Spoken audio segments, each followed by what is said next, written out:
A lateral esquerda, pensaria por causa da atual situação do Felipe, e também olharia algo em termos da zaga, por causa das lesões de alguns jogadores do setor, como Felipe Luiz, Rodrigo Caio. Você imagina que o Flamengo pode ir forte para as compras agora na janela europeia?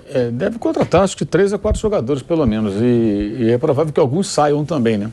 Mas as saídas só devem acontecer depois que as chegadas forem acertadas. Por exemplo, com a contratação já acertada do Luiz Araújo, é óbvio que o Marinho pode sair, desde que surja alguma oportunidade. O contrato dele vai até o final do ano, o Flamengo dificilmente vai conseguir algum dinheiro por uma rescisão antecipada, mas pode aliviar a folha de pagamento e ceder o jogador, que vai ter menos espaço agora, mais do que nunca, né? O Bahia esteve interessado recentemente, mas acabou que o negócio não foi concretizado, mas não vai ser nenhuma surpresa. E mais jogadores podem sair, mas a tendência é que eles primeiro contratem para depois liberarem alguns atletas, né? O volante, eles queriam o Uribe, aquele colombiano, que é muito bom, né, do Porto, mas esse jogador vai para o futebol saudita, né? Tem uma proposta zilionária lá, não tem nem como competir, os caras já jogaram a toalha e estão buscando outros jogadores aí para a função, né, de volante. Laterais também, só que laterais eles estão meio reticentes porque eles acham que é difícil encontrar bons laterais, né? De fato é uma posição um pouco complicada, mas acho que o Flamengo tem fragilidade dos dois lados, né? Na esquerda porque cometeram acho que um erro renovando com o Felipe Luiz. Você não pode contar mais com o Felipe Luiz, nada contra o jogador, ele é um ótimo jogador, mas não consegue jogar. Não adianta você ter um elenco e você fala assim, não, quem você tem aqui? Eu tenho o Ayrton Lucas e tenho o Felipe Luiz. Quantas vezes por ano você tem o Felipe Luiz? Você não tem o Felipe Luiz, ele está sempre contundido e tal. Só que assim, o Felipe Luiz é um jogador de 35, 36 anos, 37 anos, já está acabando a carreira. Então assim, eu não entendo uma renovação dessa, acho que o cara prestou ótimos serviços, mas no final do ano fosse uma relação, acho que menos paternalista, olha, Felipe, não dá mais, você não consegue mais jogar e tal. Ou então faz um contrato do tipo, se você jogar, recebe, se não recebe, e traz um outro lateral. E ele compõe ali quando for possível, ok. Mas não, tem um custo mensal, um jogador, e o jogador não está à disposição, raramente está à disposição. E quando está à disposição, como foi nesse final de semana, está sem ritmo de jogo, não joga um tempão, você não pode contar, infelizmente não pode contar. Uma coisa é o que ele já fez, é um ótimo jogador, um cara muito inteligente, parece que vai virar técnico, ótimo, ótimo, mas não consegue mais jogar, isso é vida, gente. Né? Uma hora o cara para de jogar futebol, paciência. E do lado direito, também, porque tem o Varela, mas o Wesley ele não está nem um pouco pronto, um jogador que deveria voltar para a base, terminar a sua formação. E o Mateuzinho eu acho muito fraco. Algumas qualidades, hein, da matada de bola. Concordo que ele tá trabalhar mais o jogo, mas ele tem virtudes. Que foi muito precoce, né? E, assim, ele foi colocado no time e não tinha outros. Os outros dois estão machucados, ele está jogando. Mas ele está se queimando, eu acho, porque assim, a torcida já está pegando no pé. Claro. Então acho que o ideal é ele voltar para a base, terminar a sua formação, treinar de vez em quando com os profissionais, vai e volta, joga a partida no sub-20, se incorpora de vez em quando ao profissional, treina, fica ali entre lá e cá para ir ganhando mais cancha, sem holofotes em cima, e naturalmente acho que ele pode corrigir alguns defeitos e chegar depois no profissional novamente para ficar em definitivo, quem sabe, com outro desempenho. Então acho que os dois lados também tem contrato lateral. Lateral direito também não tem. E o Varela é um jogador que é um jogador experiente, tudo acho que pode ajudar bastante. É um caso parecido com o do Pulgar, a torcida já pega no pé, o cara mal jogou.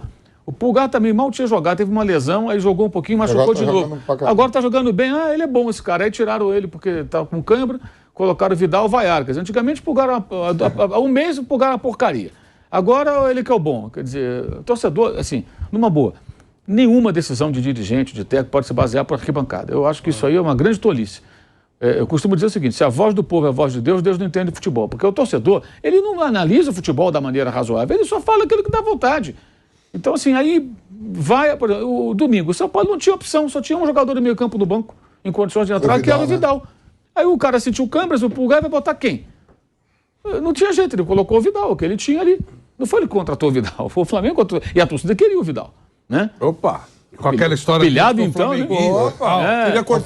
Queria cortar moicano no cabelo. Moicano, não tinha, tem condições. Fez o implante. Isso, para poder fazer isso. E ainda vai homenagear o Vidal. É verdade. Antes dele ir embora. Em vida. Antes de ir embora. Então, assim, eu acho que eles vão bastante ao mercado, sim. Acho que vai acontecer.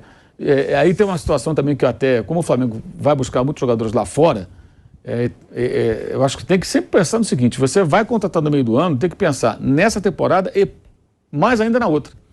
Porque esse é o momento que você consegue trazer jogadores lá de fora, porque quando acaba a temporada europeia, você tem chances maiores de trazer bons jogadores.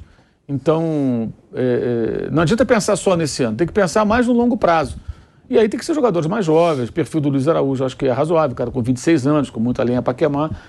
E o caso da Arrascaeta é diferente, é um jogador que tem um investimento muito alto, é um jogador que tem muita história no clube, mas só tem 28 anos, né? Acho que o caso dele é descobrir o que esse cara tem, que é uma tarefa do departamento médico. O que ele tem, que toda hora se machuca? Assim, ele se cuida direito? Ele treina direito? Ele se preserva? Eu não estou dizendo que ele... Eu estou perguntando. Como é que é a rotina dele? Alguém tem que descobrir o que acontece. Eu sempre penso nisso porque teve um jogador que passou no Flamengo, estrangeiro, um tempo atrás. O jogador estava sempre acima do peso, sempre estava acima do peso. E não conseguia render, não conseguia jogar e tal. Aí um dia descobriram que ele morava ao lado de uma hamburgueria. E o cidadão só comia hambúrguer. A alimentação dele era hambúrguer. Acordava às 3 da manhã. Era uma época que o Flamengo não tinha o CT, então os jogadores não almoçavam no clube. Hoje eles almoçam no clube. Treinou de manhã, almoça, vai embora. Tudo como deve ser. Na época não era assim. O Flamengo não tinha o centro de treinamento. Então os jogadores treinavam de manhã ou à tarde e comiam por sua conta. Por mais que tenha uma nutricionista, um nutricionista que fale, olha, come isso, come aquilo. Hoje você vai na saladinha, come uma massinha aqui e tal. Olha, precisa comer proteína, olha, carne, ovo e tal.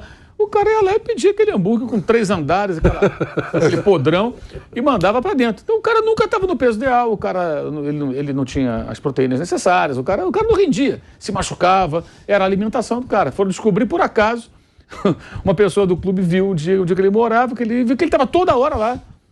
Como antes também tinha aquele negócio de o jogador se lesionar muito e não descobrir, você fazia o exame